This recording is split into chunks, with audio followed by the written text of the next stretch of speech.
there aren't any systems that are better than each other. There may be an educational system, and I do believe that the IAS, from what I have experienced, because it travels from simple to complex, removable to fixed. What's the best thing about online courses? Like, I mean, I've done a lot of online courses and even more in-person courses. And what I love about online courses is the ability to rewind and rewatch and skip forward and to go to that exact point which you need, which sometimes in like an in-person course, if you're watching someone do a technique or if you're in a lecture component, you sometimes are just relying on your notes thereafter, and you lose that magic of revisiting that exact moment, which you can with online courses. So I think the future of dentistry and dental education is very much online courses. I mean, I know in-person courses has its place, but there is something magical about the revolution with online courses in dentistry.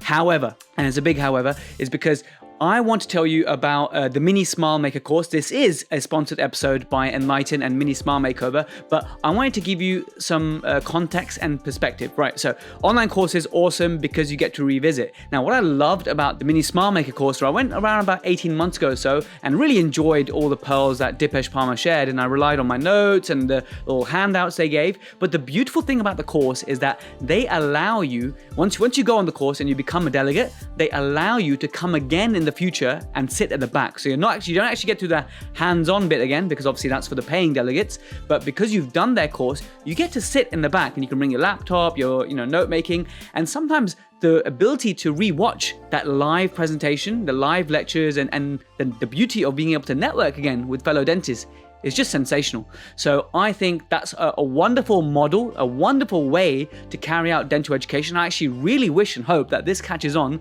and other course providers will also allow you to, once you go on their course, allow you to come again in the future and just sit in the back and absorb. And that's another reason why when someone asks me which composite course should I go on, I'm very quick to recommend the Mini Smile Makeover course because of this ability to go again, and I look forward to joining them this summer for my revisit. Hello, Protruserati, I'm Jazz Galati, and welcome to another episode of the Protrusive Dental Podcast and the very first episode of STRAIGHTPRIL. This month, we're focusing all about orthodontics, but I guess I'm a general dentist, I'm not a specialist, therefore, the sort of direction or the perspective of all the episodes is from the perspective of a general dentist. Like so many general dentists are doing or carrying out orthodontics. It's actually amazing, the sort of growth it's had in the last 5 to 10 years amongst GDPs. But I also have some specialists this month who will be sharing their perspectives on retention, on when to compromise and when to go comprehensive, which I know you will love. That's going to be a really key episode. But today I've actually got a GDP, Nick Simon, who's very well known about as a GDP in the world of orthodontics. And I'm going to sort of pick his brain about which is the best GDP-friendly system out there, which is a question so many of you ask. I also want to get some insight from him to inspire you all in terms of how he got involved with orthodontics as a GDP, because back when Nick Simon got involved with GDP orthodontics, it was something that was a lot more frowned upon than it is now. I mean, now it's so much more accepted that general dentists carry out orthodontics and they do so at a good high level, and we should champion that. But back when he was getting involved, there was still a lot of friction from the orthodontists that, general dentists should not be doing orthodontics kind of thing. So it's great to have him on with his perspective. Essentially what Nick Simon shares is that he saw many of his patients had lower incisor crowding. I mean, so many of our patients have that, right? And quite often the patients would say to him, I want to get this sorted. So he would refer the patient to an orthodontist. Now, the patient would come back to Nick and say, listen, I went to the orthodontist and they want to remove my teeth and it's going to be 2.5 year treatment and this is not what I want. Can't you just straighten my lower teeth? And that's what sort of sparked his interest in thinking, hang on a minute, should I be able to help these patients perhaps? So that was a real sort of eye-opening moment for him in terms of sparking his interest in orthodontics. Now, for those of you not in the UK, Nick does reference someone called Anoop. And what he meant by Anoop is Anoop Maney, who is a phenomenal dentist. Unfortunately, he passed away over a year ago. And it's really sad because he was such a great pioneer in the UK and Europe of GDP orthodontics. So I want this episode to be almost like a tribute to him as well. He was a great guy. I spoke to him a good few times. What he did to advance GDP orthodontics has been unrivaled by anyone I know. So that's who he meant when he mentions Anoop. And I think, we should all take a moment to tribute the wonderful platform that Anoop set up for general dentists doing orthodontics in Europe. The protrusive dental pearl I want to share with you is something I use in most of my orthodontic consultations.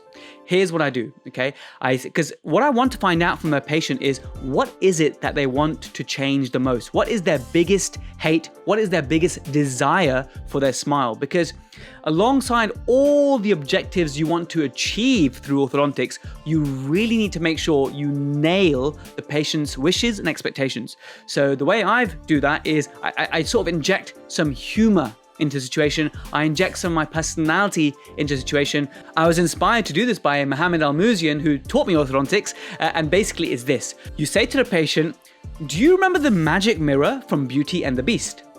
And of course, everyone remembers the magic mirror from Beauty and the Beast, right? So what I do is I have this sort of Disney version's little handheld mirror, and I say, well, here it is. Here's the mirror, okay? I want you to look at the mirror. I want you to look at your teeth, you say to the patient, and I want you to tell me exactly every single little thing that you don't like about your teeth so that I can help you. And I think this is great because it gets, the child or the adult laughing. If they're with a parent, they start laughing. It's cool. It's a quirky, fun little thing, but it also gets you that really important information you need, which is, what is it that bothers them the most? It's the whole sort of, if I had a magic wand, what would you change kind of question, except just delivered in a different way. So I'll put a link on the show notes about the exact mirror I have. I think it's from the Disney store, but you can use anything, use your imagination. I just want to share that with you. Twofold thing here. One is injecting some fun and personality into the question, and two, the importance of asking that question because you want to know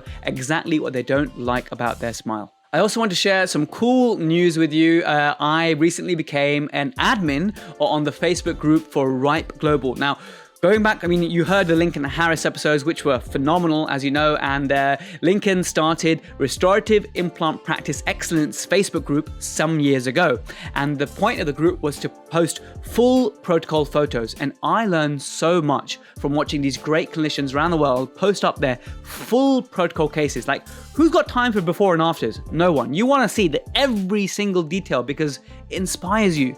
You're going to see a patient one day who has a similar presentation to what you saw on the forum, and you'll get ideas and you'll get inspiration. So I've been a huge fan of the group, a huge fan of Ripe Global. I've done videos for them. I keep adding content on their website, and it was a great honor to receive the silver badge, denoting the fact that I am now an admin for Ripe Global. So if you're not already on the Ripe Global Facebook group, it's got over 80,000 of us dentists all over the world. Please do join it. It'll be great to see you on there. I also want to give a shout out to Dimitris, who is a Cypriot dentist based in Germany. Okay, so Cypriot dentist based in Germany. Dimitris, thank you so much for reaching out. And I respect Dimitris because he reached out with positivity and with love, but also some very useful, constructive feedback for me, which is this. Sometimes a lot of you, when you're listening to the podcast, you are driving. And sometimes I might say something like NTI, SCI, or I'll say something, some acronym, right? And you guys, when you're driving, you want to know what it is. You don't want to continue listening to the episode because you want to find out what I just referred to, and you can't because you're driving. You can't Google that thing. So I'm gonna make it a aim to not use abbreviations so much, or if I do, to explain what they mean so everyone benefits. Now, because a lot of these episodes have been pre-recorded, my content calendar is full for the next 3 or 4 months. This change may not be immediately reflected, but I really, really value, Dimitris, your feedback. Thank you so much. And I really appreciate you listening to the Protrusive podcast, my friend.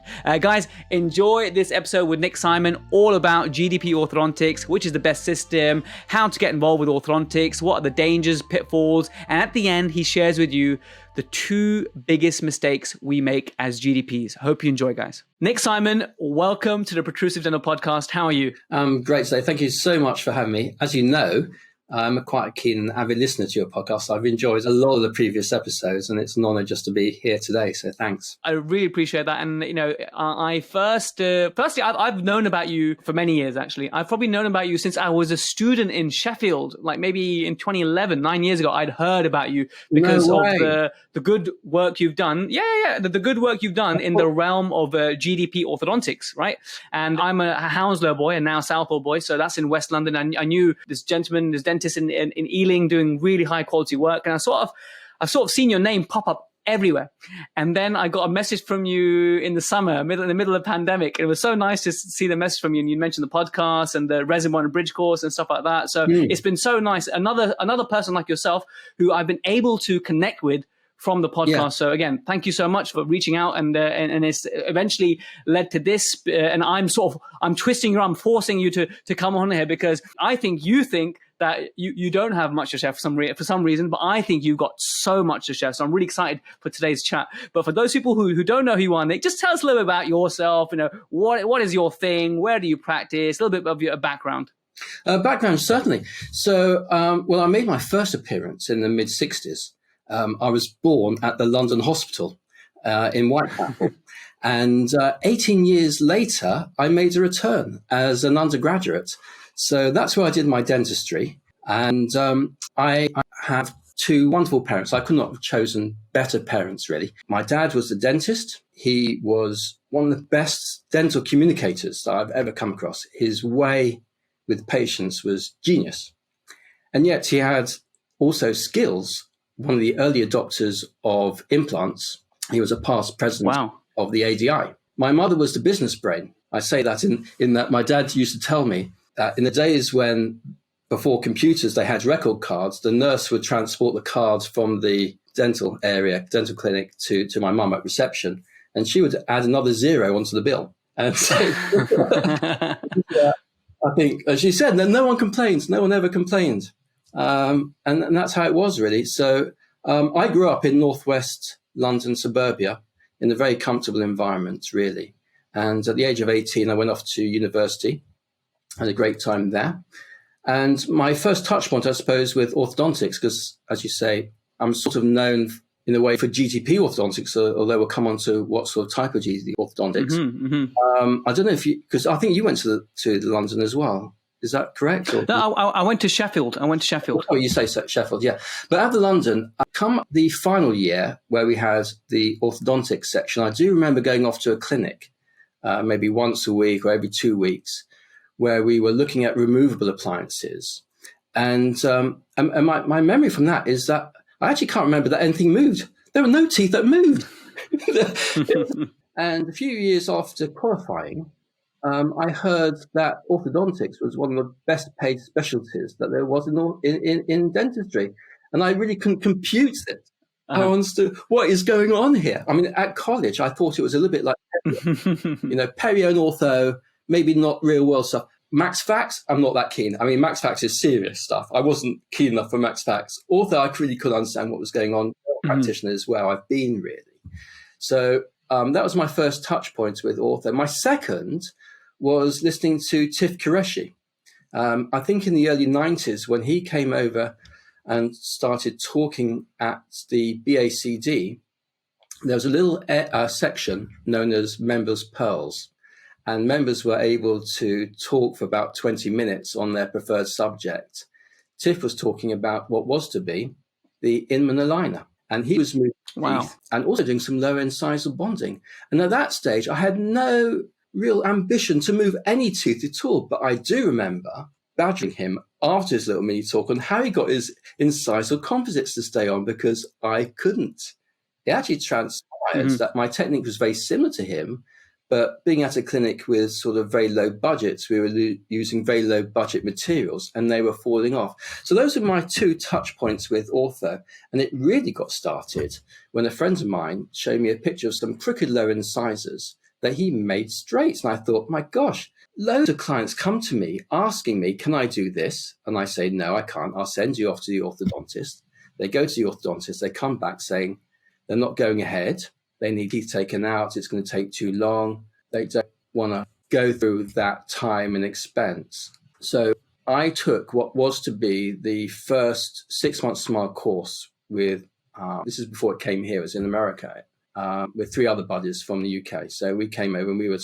So you flew to the States? I flew to the States. And how many years qualified were you at this stage? Oh, plenty of years qualified. This was 2008. Okay. 2008, yeah. So the course had been going for a little while. I think Ryan Swain had tested it out. Dental Town was where a lot of the adverts were placed.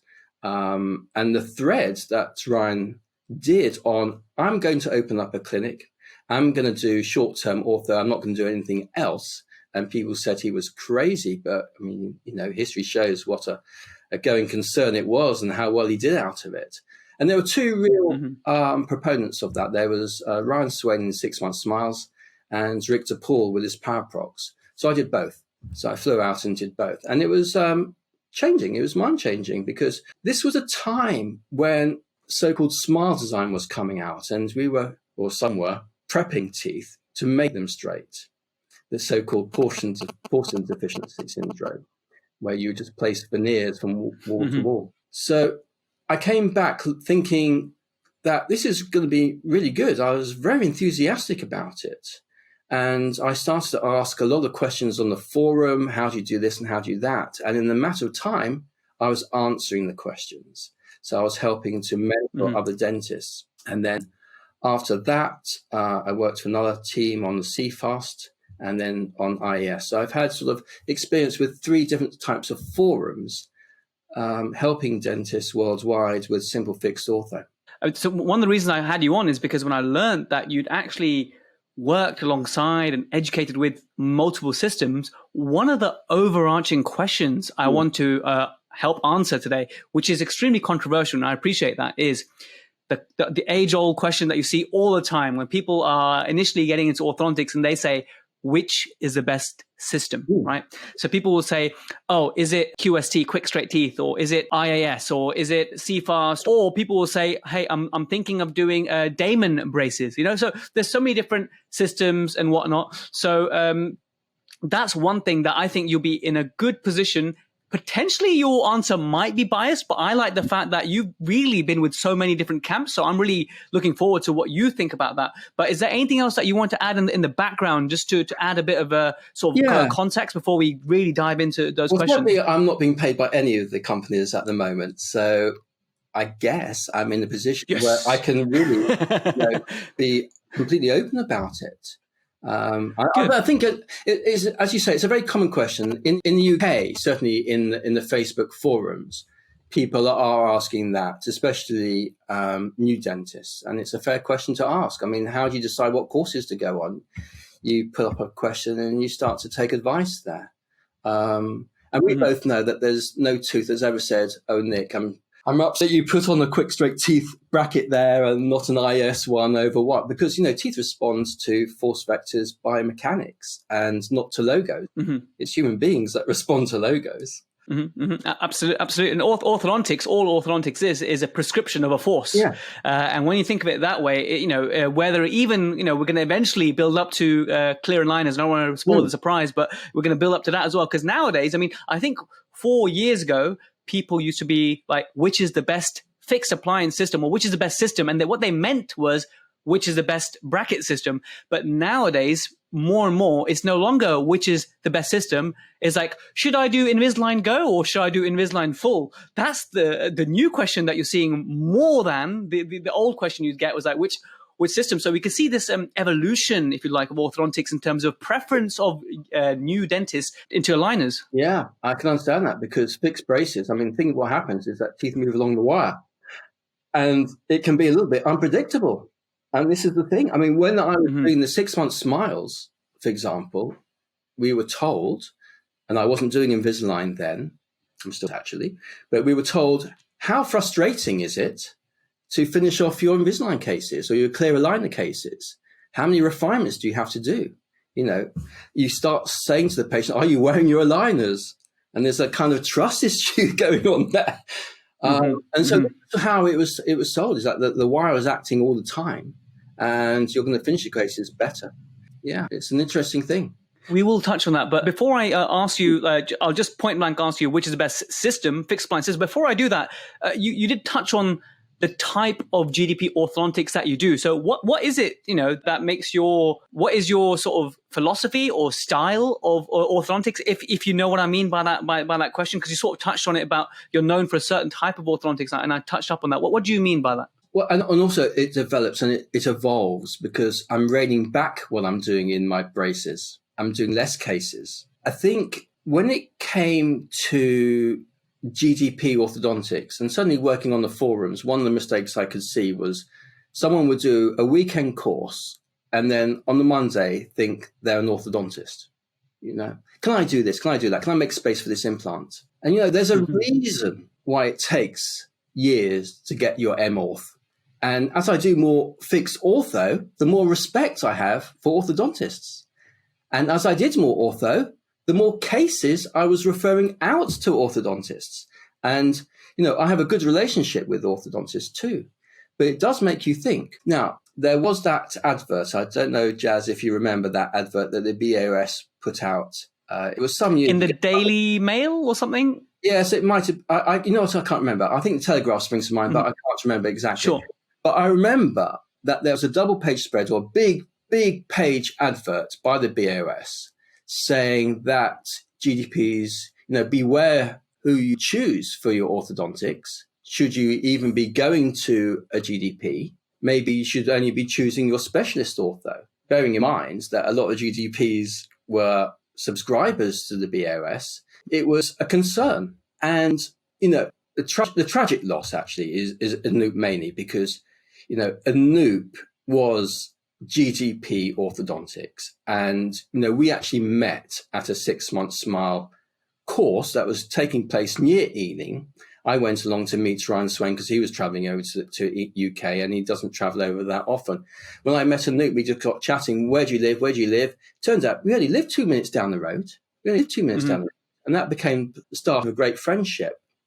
But once that BOS advert came out, that was a springboard for Anoop to really create the SAO, the European Society of Aesthetic Orthodontics. And what that did, I think that was a really important era in orthodontics for GDPs in this country, because it brought everyone together, regardless of the system. There aren't any systems that are better than each other. There may be an educational system, and I do believe that the IAS, from what I have experienced, because it travels from simple to complex, removable to fixed, and now, if I have a case where I have concerns or questions, I've got 3 specialist orthodontists who I can ask and get answers quick time. I think that is just fantastic, and it evolves. But the ESAO was non-denominational. We did courses talking about how to assess orthodontics, how to diagnose and how to treatment plan, because in my days, that's not what we did.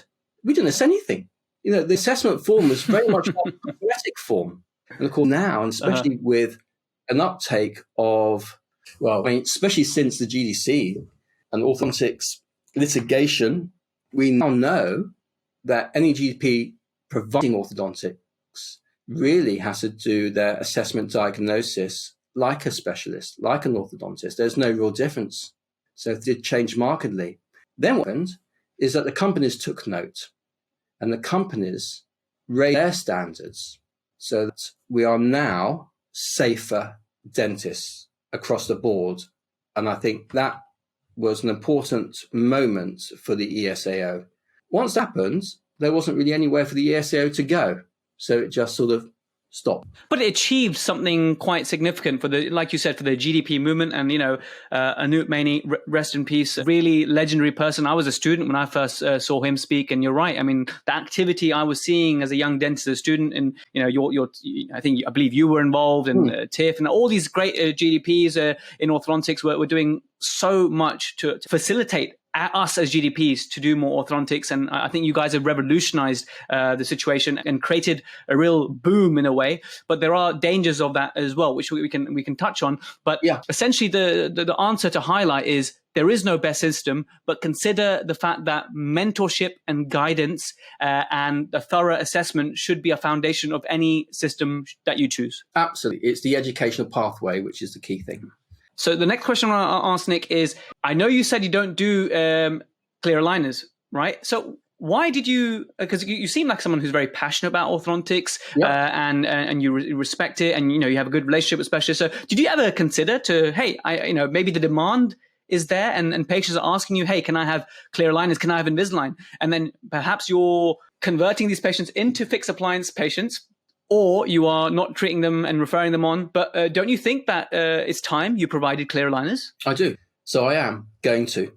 In fact, I decided I don't do any clear aligners. So the best way forward for me is actually take the diploma in clear aligners. So I'm booked on it for early next year. Brilliant. So I thought that's going to force me to learn about clear aligners, because I think I'm not going to say that Invisalign is the best system, because I don't know. I just think I need to try it. And I think the market is going to be very interesting with other clear aligners like 3M, and I think Shine are coming into it. I think with more and more usage of digital scanning, I think that there's going to be a lot of interest in clear aligners. I just think I'm waiting for a clear aligner company to be able to compete with Invisalign, to be honest with you, because they have such a huge market share. But to be fair, from my experience, Nick, having now used 3 clear aligner systems purely out of testing and to see, hey, is there something better, or is there something in a different approach to Invisalign? And both the other alternative UK-based clear aligner systems I used, one I used on my wife and one I used on a patient. I was very disappointed compared to Invisalign. I was extremely disappointed. My wife was in agony from a clear aligner system I'm not going to name because I don't want to defame any system, but she was in agony, and none of my Invisalign patients have ever said they're in agony, and so that's one factor.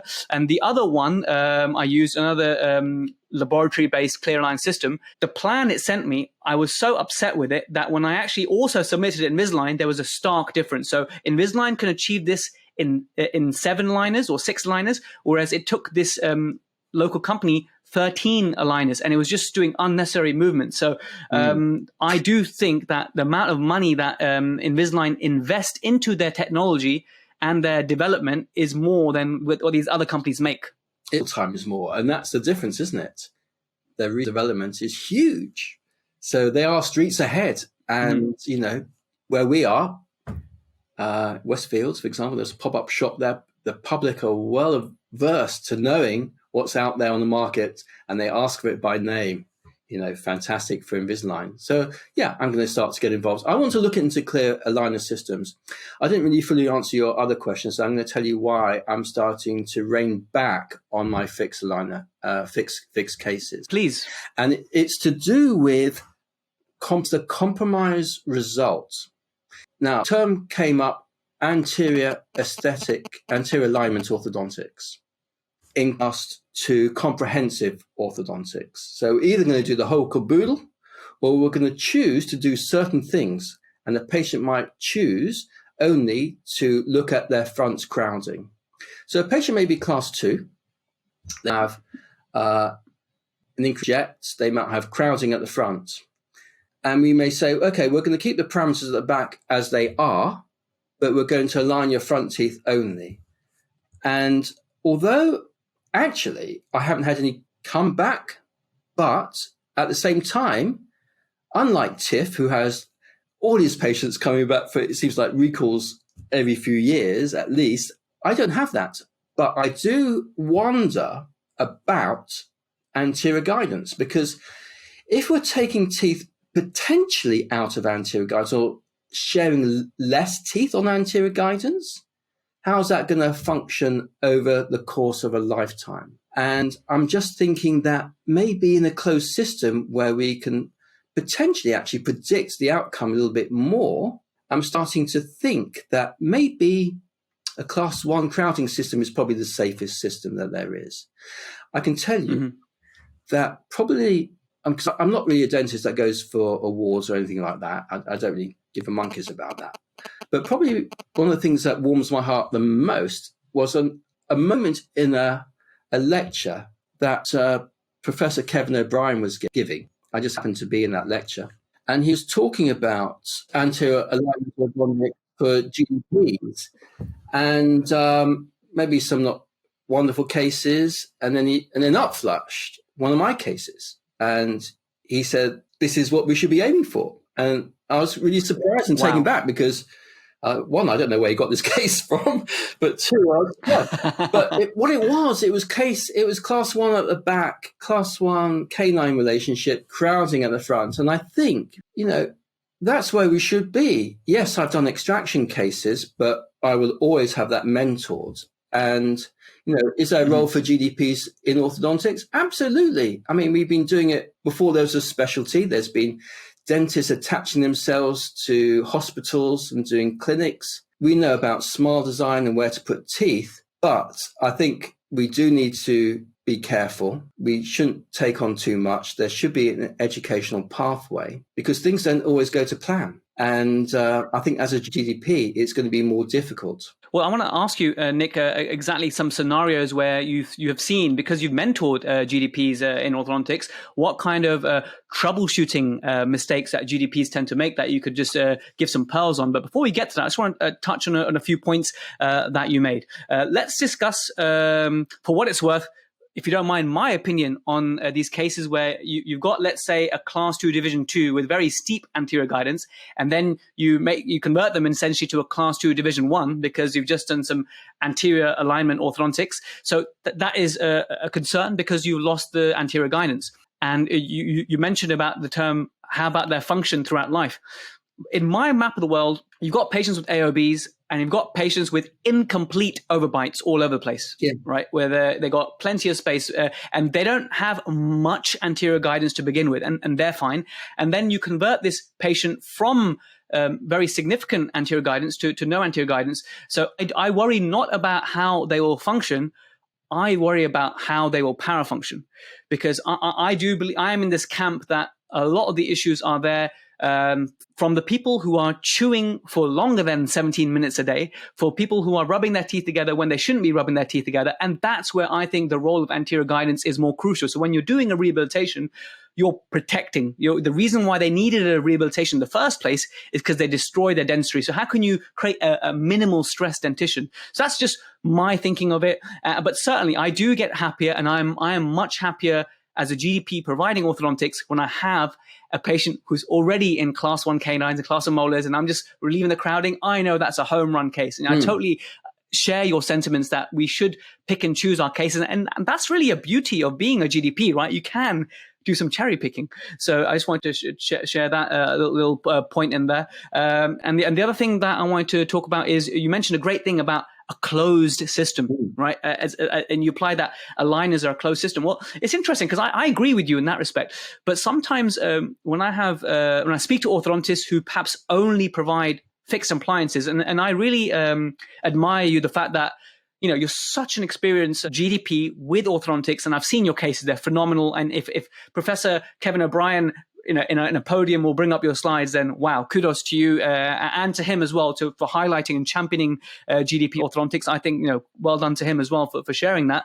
But the fact that you're so experienced and already know so much about assessment and proper orthodontics, and you're continuing to not just dabble, but you're going for a diploma in that. So amazing. Keep up that spirit. That's fantastic. But when I speak to people who don't have your mindset and they stick to only what they know, fixed appliance, and they don't even want to consider clear aligner therapy, what they say to me is they say, Jazz, the problem is the lack of control with Invisalign. They say that I, as an orthodontist, don't have the control. I like to put my wire bends, my brackets in the right place to have the maximum control.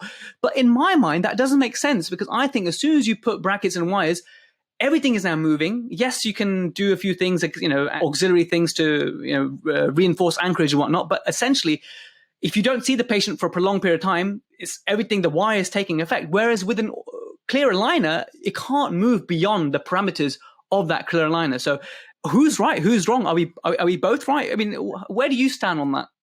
In that conversation, orthodontists, or are you talking about GDPs providing fixed braces? I'm talking about anyone who provides orthodontics and who believes, who stands in the camp that I have the most control with fixed appliances compared to someone with clear aligners. Well, I think there's definitely a difference between an orthodontist and a general dentist. So, of course.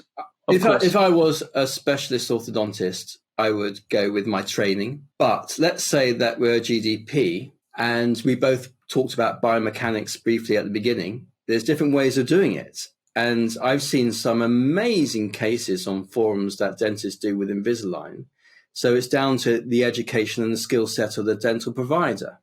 That's what it comes down to, and how much time you're going to devote to it. But I do like the fact that teeth can't move outside that clear aligner. I also understand it could be frustrating sometimes in delivering that care. I just haven't done any Invisalign, so I thought the best way to go and deal with that is to take a diploma in clear aligners and force myself to do it. I mean, that's amazing. That's brilliant. That's brilliant. I mean, from someone who's done a fair few cases in Invisalign or clear aligners, the thing that we struggle with the most would be canines, rotations of canines, moving those canines, similar to some degree with fixed appliances where they're very anchorage demanding. Yeah. You also class 3 cases where you got minimal overjet and you got crowding, and then you can just bring out those lower incisors. And what you end up with clear aligners or any system is you get a posterior open bite because you haven't retracted the lower incisors enough, and you haven't accounted for that. So it's lack of planning, lack of diagnosis that you can run into trouble. So in your experience, this leads nicely to what couple of scenarios, few gems can you share with GDPs about common errors or common mistakes that you have seen GDPs make with orthodontics that you'd like to just share to avoid? Yeah, okay. Well, I'll come obviously from the fixed camp. Of course. So the main one, there's 2 main ones, which are failure to assess, failure to diagnose, and failure to plan. And the next big one is failure to communicate. So I know on the IAS website, there's now an online course on how to do your assessment, diagnosis, and treatment planning. I know Ross Hobson's done that. I think that's invaluable, really. I think for under £100 to have that knowledge is just fantastic. Communication is part of consent. Failure to tell people that their teeth are going to procline, failure to tell them that they're going to end up with black triangles to anticipate, failure to tell them about retention. Who's responsible for the retainers? Are they going to need maintenance? Who's going to pay for the maintenance? Problems with IPR, not doing enough, maybe doing IPR when extraction is the best policy. Failure to refer from the very beginning is a concern. Over-proclining, not looking at biotype, getting recession. Now, these are all big parameters that GDPs have got into trouble really over. Brilliant. So you get the communication ones that really big, but you've also given a few clinical ones, black triangles. What is your best way to communicate to a patient a black triangle? Do you just show them a photo, or have you got any analogies that you use or any diagrams? I show other people's cases because obviously I don't care. You laugh, I do though. I show patients, because one of the things I do with fixed braces is I take a lot of photos. So I'm always on top of my cases. I'm taking photos from before we put the braces on. I'm taking photos at the bond up. At the bond up and before the next treatment, I'm thinking, what do I plan to happen? What am I planning to do at my next visit? And so it's ongoing. So I keep tabs on it. I say to myself, this morning I put on a bracket and it was like 1 millimeter out in a vertical plane. That tooth is either going to intrude or extrude.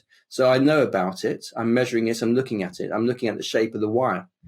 So I'm trying to keep tabs on what's going on.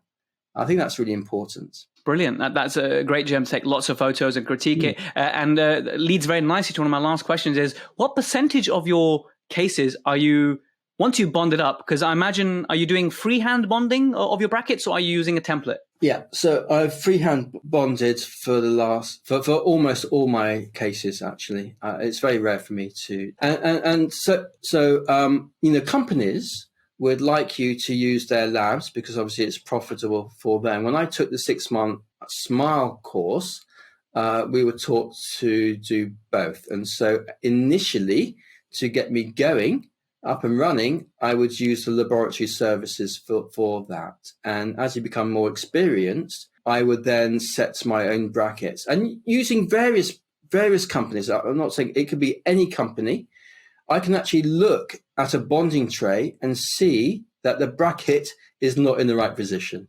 So I'd miss that one out and reinsert it myself. But I'm not as fast as an orthodontist. I'm not an orthodontist. I'm a GDP. And, I know where I am. Having taken IAS courses and their advanced course, then we're expected to bond up all the time.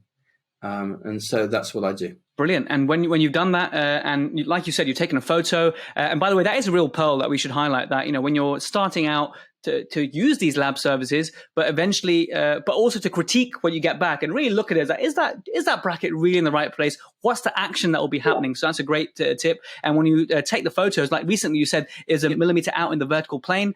In what percentage of cases will you be rebonding brackets at a later visit to just get your bracket positioning perfect? Yeah. So the two ways that I know of getting a tooth into the right shape is either to bend a wire or to move the bracket. It's a little bit tedious to keep moving the bracket, so it's easier to bend a wire. Which wires are better to bend? Stainless steel. So you need better brackets in order to do that. Is there a better bracket? Probably there is. Can you beat a metal bracket? I don't know. I don't think so. You can probably come close with a ceramic bracket, but if you're going to use, the composite brackets, or what are they, polycarboxylate or polycarbonate, I think. Plastic. We'll call them plastic. I call it P for plastic. Then they can't really take a stainless steel wire. So it all comes down to your bracket selection and your prescription as well, and your education. So do I check unless a bracket is obviously out, unless I've had, a really late night, which is rare on the night before, I'm not going to start, and then there's an obvious bracket out of position, I'm not going to change it until I'm into a 2020 wire. So it's probably on visit 3 or so. Because as things start to level, then I'll start to pick and choose which ones. And yes, I will spend time replacing my brackets as to what I want to achieve. Brilliant. Fantastic. And just as a last nitty-gritty detail, which is your bracket system of choice? Like, for example, when I do brackets, I'm using 3M's MBT prescription brackets. Yeah. I forget the exact name, but they're by 3M. Which ones do you use? Clarity, that's the one. Yeah, Clarity, I think. And also I like Purity as well. They just come up, they're very good as well. Purity, the sapphire. I do like the ones with the self-adhesive bit, so you don't even have to worry about putting the lute on, and it's just already got the self-adhesive bit. It just makes sense. But anyway, Nick, we've had a few gems. You talked a little bit about the evolution of GDP orthodontics. I pinned you and I asked you about which system is the best, and you gave a very humble answer, and you gave us some really good gems overall, and as your previous history in advising other GDPs. And I'm so glad to hear that you will be going into the clear aligner space. And I admire the way that you're going about it. And I wish you all the best with that diploma. I'm sure you're going to ace it and get a distinction and all that sort of stuff. No pressure. And any closing comments from you, Nick, my friend, for anyone listening who's thinking about advancing themselves in orthodontics? Yeah, I think it's an exciting journey to take. I would not be scared about it. I think it's a pathway, like most things in life. Start off small and start to grow. But I think it's really enjoyable. It's certainly something that our patients have been asking us for. They've been growing up with teeth that they're not proud of. And in the lockdown period, using Zooms, apparently there's a growth in terms of people asking for orthodontic treatments because they've been seeing themselves on Zoom and whatever, and seeking all out these aesthetic treatments. So I would say, go for it.